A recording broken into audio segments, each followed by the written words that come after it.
چلتا نہ حلقے شاہ پہ خنجر، آج میرا عباس جو ہوتا، آج میرا عباس جو ہوتا، جلتا نہ خیمہ چھنتی نہ چادر، آج میرا عباس جو ہوتا، آج میرا عباس جو ہوتا، جلتا نہ خیمہ چھنتی نہ چادر، آج میرا عباس جو ہوتا، آج میرا عباس جو ہوتا، آج میرا عباس جو ہوتا، آج میرا عباس جو ہوتا، آج میرا عباس جو ہوتا، آج میرا عباس جو ہوتا، آج میرا عباس جو ہوتا، ایسا لگا کہ بھر کے جگر میں، ایسا لگا کہ بھر کے جگر میں، تیر لگا حلقے اصغر میں، ایسا لگا کہ بھر کے جگر میں، عباس جو ہوتا، آج میرا عباس جو ہوتا، آج میرا عباس جو ہوتا، بند نہ ہوتا ہم پر پانی، بند نہ ہوتا ہم پر پانی، ہم نہ کبھی ہوتے زندانی، بند نہ ہوتا ہم پر پانی، کیوں بیٹھتا تو ہے، عباس جو ہوتا، آج میرا عباس جو ہوتا، آج میرا عباس جو ہوتا، کون رسن میں باندھتا ہم کو، کون رسن میں باندھتا ہم کو، کون ستاتا دوستر شے کو، کون رسن میں باندھتا ہم کو، ہوتا ہے ہمارے میں اصغر، عباس جو ہوتا، آج میرا عباس جو ہوتا، آج میرا عباس جو ہوتا، کون محمد قتل نہ ہوتے، کون محمد قتل نہ ہوتے، اہل حرم کیوں خاک پہ سوتے، کون محمد قتل نہ ہوتے، دریا پہ عباس جو ہوتا، آج میرا عباس جو ہوتا، آج میرا عباس جو ہوتا، پر سر سر بھر کا، کسی نا پر سر سر بھر کا، آنکھ بسر کن باہر در کا، کسی نا پر سر سر بھر کا، عباس جو ہوتا، آج میرا عباس جو ہوتا، آج میرا عباس جو ہوتا، باندھ گے ہم کو زنجیروں میں، باندھ کے ہم کو زنجیروں میں، صوبے کی گلیوں کوچوں میں، باندھ کے ہم کو زنجیروں میں، گلے سے عباس جو ہوتا، آج میرا عباس جو ہوتا،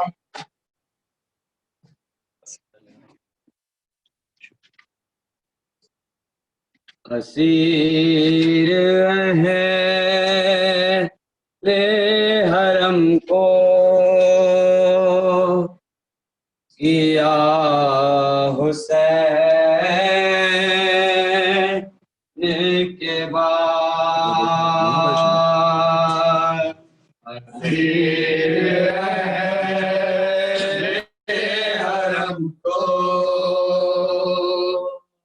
کیا حسین کے بعد، اسیر ہے حرم کو کیا حسین کے بعد، خیام شہر کو جلایا،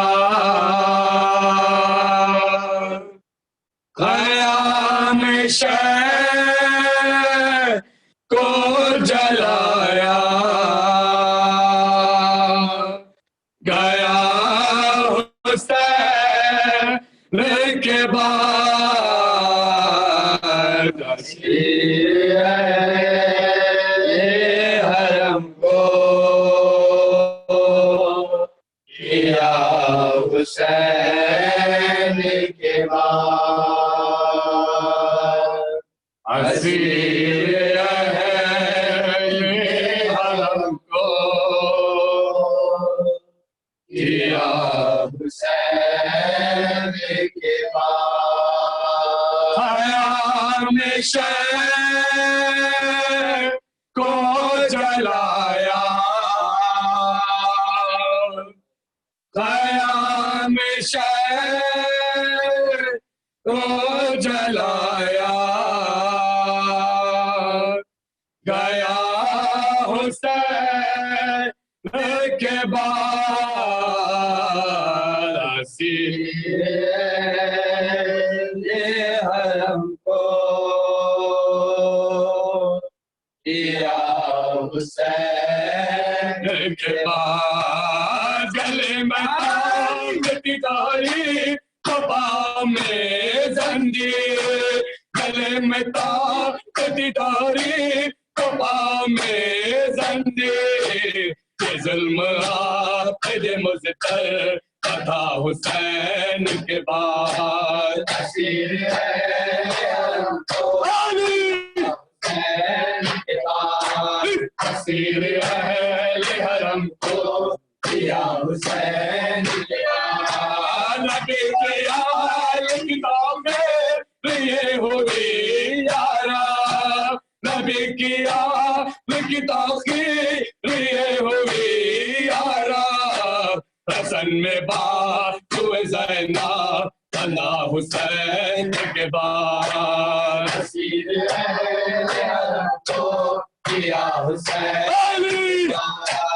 اسیر حرم کو کیا چلا ہے کوئی تماچے لگے گا ہے چینے چلا ہے کوئی تماچے لگے گا ہے چینے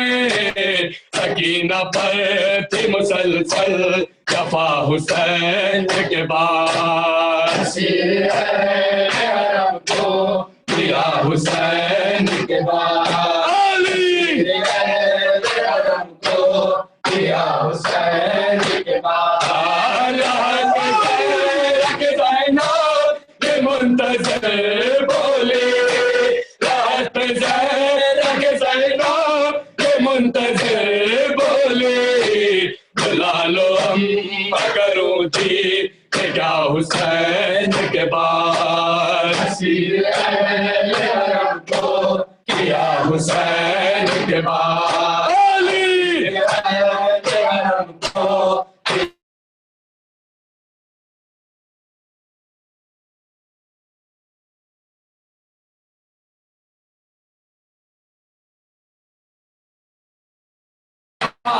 تو فاطمہ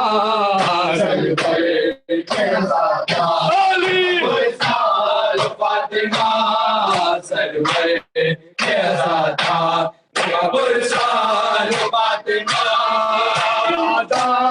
ایک سر بہتر کے سر دیے شبیر کے انسار کا پرسار تو فاطمہ سرور کے زادہ کا پرسال فاطمہ سرور کے زادہ کا پرسال فاطمہ انور بھائی بسم اللہ متوجہ زیارت بسم اللہ الرحمن الرحیم السلام علیکم یا ابا عبداللہ السلام علیکم یا ابن رسول اللہ السلام علیکم ورحمۃ اللہ وبرکاتہ السلام علیکم یا وارث آدم صفوت اللہ السلام علیکم یا وارث نوح نبی اللہ السلام علیکم یا وارث ابراہیم خلیل اللہ السلام علیکم یا وارث موسیٰ کلیم اللہ السلام علیک یا وارث عیسیٰ روح اللہ، السلام علیک یا وارث محمد حبیب اللہ، السلام علیک یا وارث علی امیر المؤمنین ولی اللہ، السلام علیک یا ابن محمد المصطفیٰ، السلام علیک یا ابن علی المرتضی، السلام علیک یا ابن فاطمۃ الزہرا،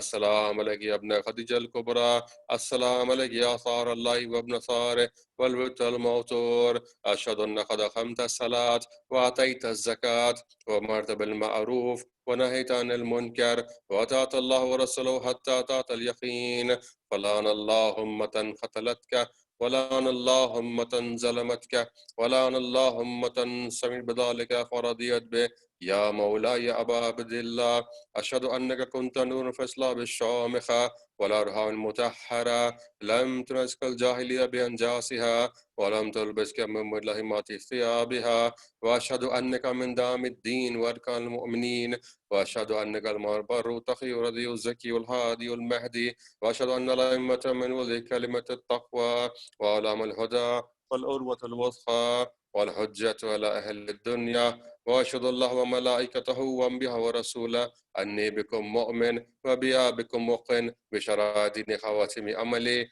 وقلبي لقلبكم سلم وأمري لأمركم متبع، صلوات الله عليكم ولا أرواحكم ولا أجسادكم ولا أجسامكم ولا شهدكم ولا غائبكم ولا ظاهركم ولا باطنكم. زیارت حضرت علی علیہ السلام پڑھتے ہیں قربتاً الی اللہ.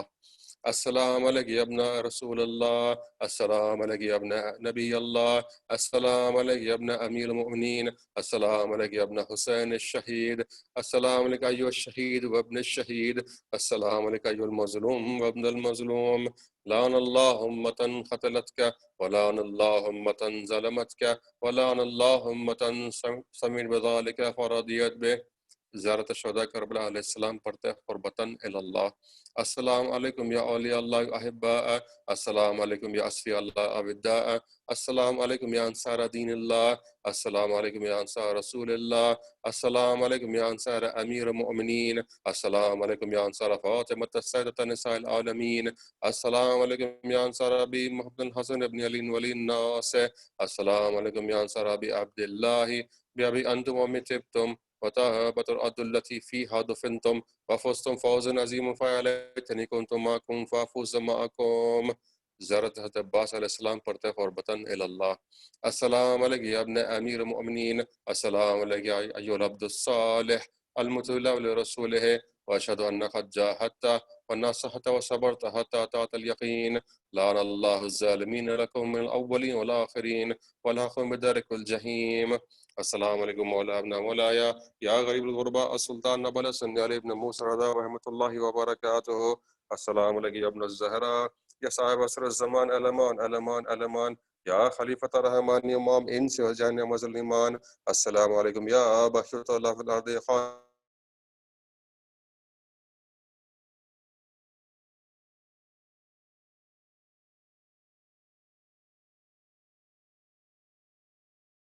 محمد وعجل فرجهم ولعن عدوهم.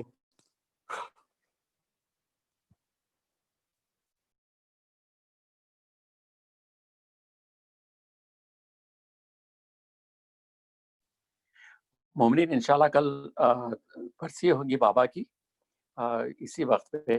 ضرور انشاءاللہ آپ لوگ پارٹیسپیٹ کریے. جزاک اللہ، تھینک یو.